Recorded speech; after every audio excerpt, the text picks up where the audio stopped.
एक बहुत ही बड़ी खबर निकल कर सामने आ रही है, जिसे जान करके आप भी हैरान और परेशान हो जाएंगे। पूरे भारत में एक ऐसा युवक जो पप्पू के नाम से प्रचलित है, बताने की ज़रूरत नहीं है, अब समझ ही गए होंगे कि आखिर पप्पू कौन है।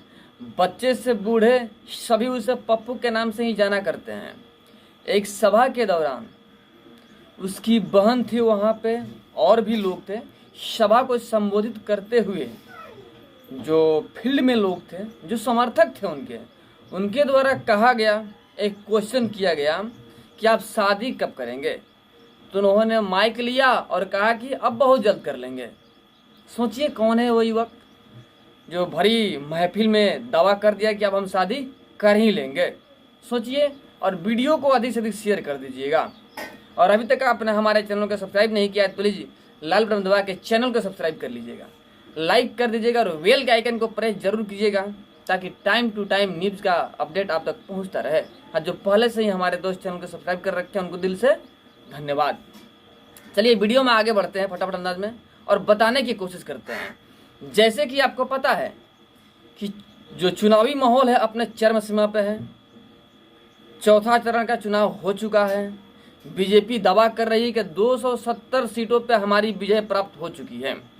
दूसरी तरफ घमंडिया गठबंधन यानी इंडी अलायंस, उनका कहना है कि बीजेपी 150 में सिमट जाएगी।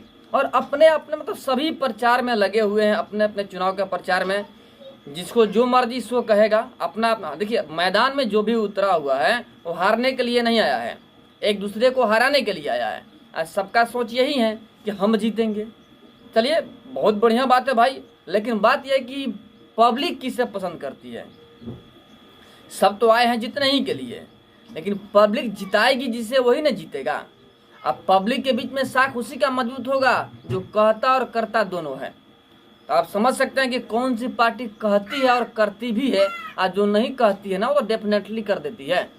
आप समझ सकते हैं। और किसे आप वोट करेंगे 2024 में, आप किसे प्रधानमंत्री बनाना चाहते हैं वो भी कमेंट में बताइएगा।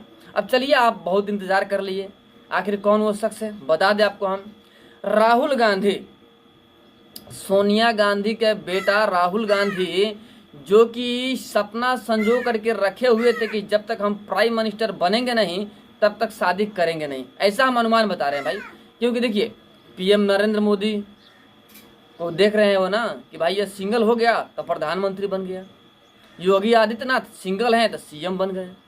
ये ऐसा चीज़ देख करके उनका भी एक सोच था कि हम भी एक प्रधानमंत्री बनेंगे तब ही शादी करेंगे। उन्होंने प्रण ले लिया था कि हम प्रधानमंत्री बनेंगे तब ही शादी करेंगे।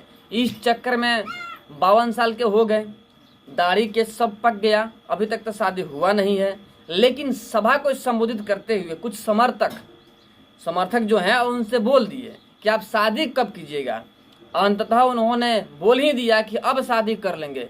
यानी अब उनको भी विश्वास हो चुका है, राहुल गांधी को भी विश्वास हो चुका है कि भाई अब हम कभी भी प्रधानमंत्री बन नहीं पाएंगे, क्योंकि पब्लिक हमें पसंद ही नहीं करती है। देखिए, असली औकात जो है वो समझ चुके हैं राहुल गांधी, एकदम ढंग से समझ चुके हैं। असली जो औकात है उनका वो समझ गए हैं। पप्पू की औकात है तो पप्पू ही बन के रहेंगे, शादी होने वाला नहीं है। लेकिन अब लग रहा है कि हो जाएगा, क्योंकि प्रधानमंत्री बनने वाले नहीं हैं। पप्पू की औकात पप्पू में ही रहेगा, प्रधानमंत्री नहीं बनेंगे। पब्लिक कभी भी सपोर्ट इनकी नहीं करेगी, क्योंकि ना तो इनको बोलने का ढंग है, ना ही राजनीति का ढंग है। क्योंकि ये लोग जो हैं घमंडिया गठबंधन वाले हैं, अपने वोट बैंक के चक्कर में आस्था के साथ में खिलवाड़ करते हैं। और भी किसके आस्था के साथ में? जिसकी जनसंख्या 80% है, यानी सनातन धर्म वालों की आस्था के साथ में ये लोग खिलवाड़ करते हैं।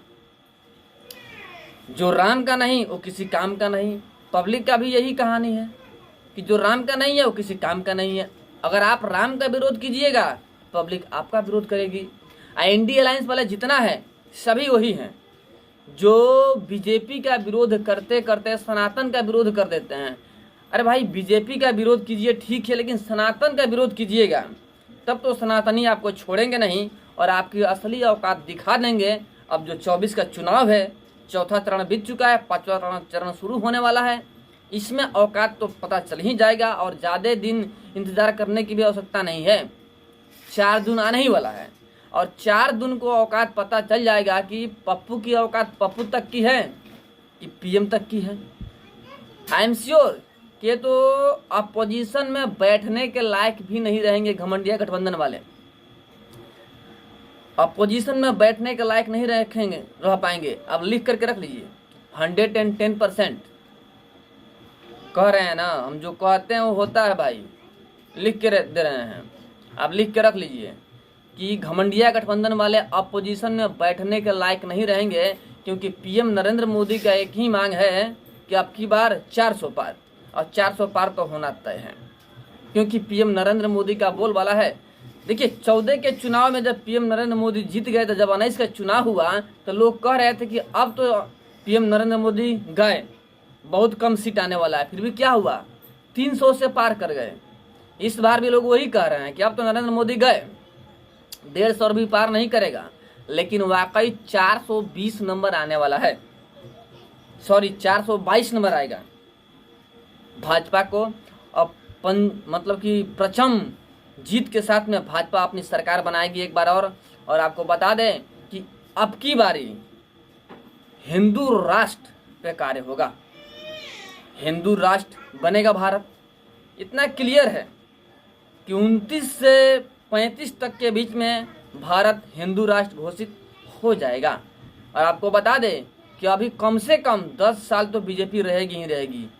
कोई किसी का औकात नहीं है जो बीजेपी को हरा दे और हिंदू राष्ट्र बन के रहेगा। बट आप लोग का सोच क्या है, भारत को हिंदू राष्ट्र बनना चाहिए कि नहीं बनना चाहिए? क्या पीएम नरेंद्र मोदी 400 पार कर पाएंगे?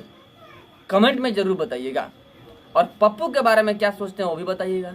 चलिए फिर मिलते हैं आपसे हम बड़े अपडेट और एक बड़े न्यूज के साथ में। तब तक के लिए जय हिंद, जय श्री राम।